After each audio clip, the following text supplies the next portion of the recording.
Assalamualaikum warahmatullahi wabarakatuh. Saya akan menjelaskan tentang teori pendidikan progresivisme. Teori pendidikan progresivisme adalah pendekatan yang menekankan pengalaman yang nyata, pembelajaran aktif, dan keterlibatan siswa dalam proses pendidikan.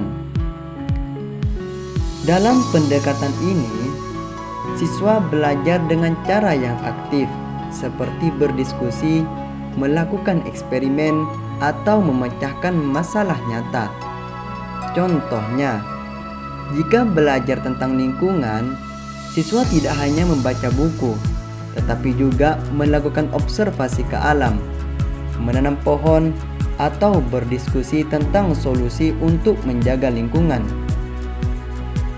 Tujuannya adalah agar siswa memahami ilmu dengan lebih mendalam dan bisa menggunakannya dalam kehidupan sehari-hari. Penemu teori pendidikan progresivisme, John Dewey. Beliau lahir pada tahun 1859, meninggal pada tahun 1952 Masehi.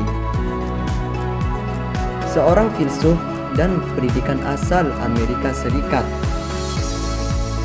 Ia percaya bahwa belajar bukan hanya menghafal, tetapi harus melalui pengalaman langsung. Menurutnya, sekolah seharusnya membantu siswa berpikir sendiri dan memecahkan masalah dalam kehidupan nyata. Misalnya, jika belajar tentang air, siswa tidak hanya membaca teori di buku, tetapi juga melakukan eksperimen seperti mengamati air menguap atau menyaring air kotor. Dengan begitu, siswa lebih paham dan bisa menerapkan ilmu dalam kehidupan sehari-hari. Tokoh-tokoh penting dalam pendidikan progresivisme. Jean-Jacques Rousseau.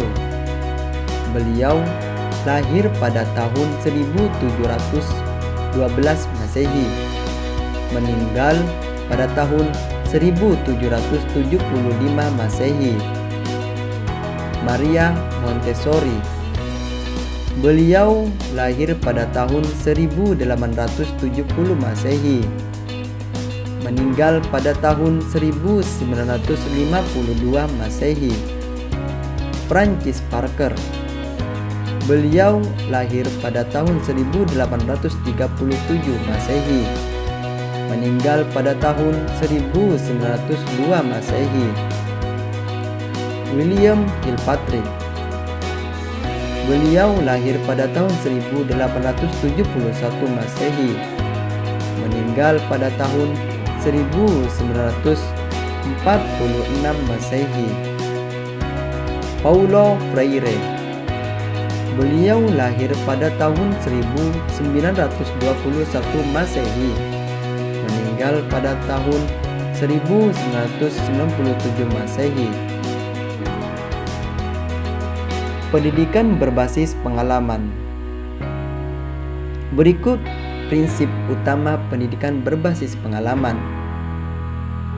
Belajar melalui pengalaman.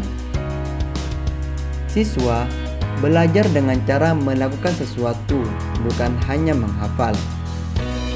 Contoh, saat belajar memasak, siswa langsung mencoba memasak sendiri, bukan hanya membaca resep. Refleksi sebagai bagian dari pembelajaran. Setelah belajar, siswa merenungkan apa yang sudah dilakukan agar lebih paham. Contoh, setelah eksperimen sains, siswa berdiskusi tentang hasilnya dan apa yang bisa diperbaiki. Interaksi dengan lingkungan. Siswa belajar dari lingkungan sekitar, bukan hanya dari buku. Contoh, untuk belajar tentang alam, siswa pergi ke taman atau kebun, bukan hanya melihat gambar di buku. Keterlibatan aktif peserta didik. Siswa tidak hanya duduk diam, tapi ikut aktif bertanya, berdiskusi, dan mencoba sendiri. Contoh, saat belajar tentang bisnis, siswa mencoba jualan kecil-kecilan untuk memahami cara kerja perdagangan. Jadi, pendidikan berbasis pengalaman membuat belajar lebih nyata, menyenangkan, dan mudah diingat. Kurikulum fleksibel.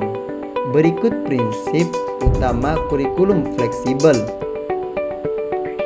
Berpusat pada peserta didik. Pelajaran disesuaikan dengan minat dan kemampuan siswa, bukan hanya mengikuti aturan baku. Contoh, jika siswa suka seni, ia bisa belajar matematika lewat menggambar pola dan desain. Integrasi dengan dunia nyata. Pelajaran dihubungkan dengan kehidupan sehari-hari agar lebih berguna. Contoh, saat belajar ekonomi, siswa diajak mengelola uang saku atau membuat proyek jualan kecil. Mendorong kreativitas dan inovasi.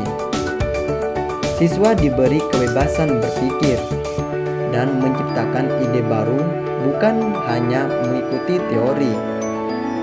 Contoh, saat belajar bahasa, siswa bisa membuat komik atau vlog cerita, bukan hanya menulis karangan biasa. Jadi, kurikulum fleksibel membuat belajar lebih menyenangkan, relevan, dan bermanfaat bagi masa depan siswa.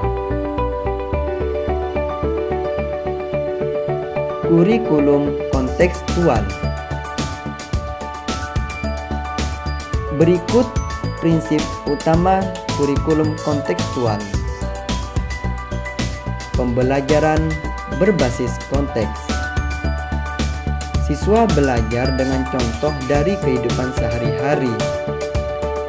Contoh, saat belajar matematika, siswa menghitung ruang belanja di pasar, bukan hanya menghafal rumus. Keterlibatan aktif siswa.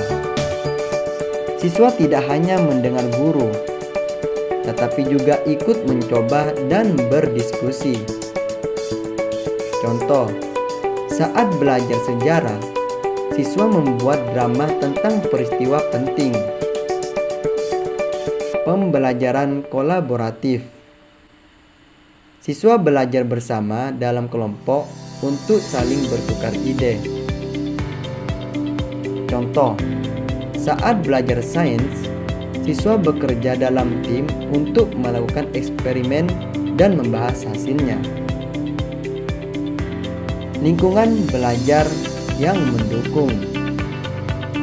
Suasana belajar dibuat nyaman dan menyenangkan, tidak hanya di dalam kelas.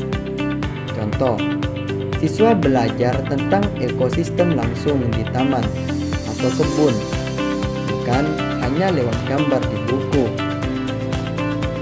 Mungkin sekian saja penjelasan dari saya. Jika ada kesalahan, mohon maaf sebesar-besarnya. Wassalamualaikum warahmatullahi wabarakatuh.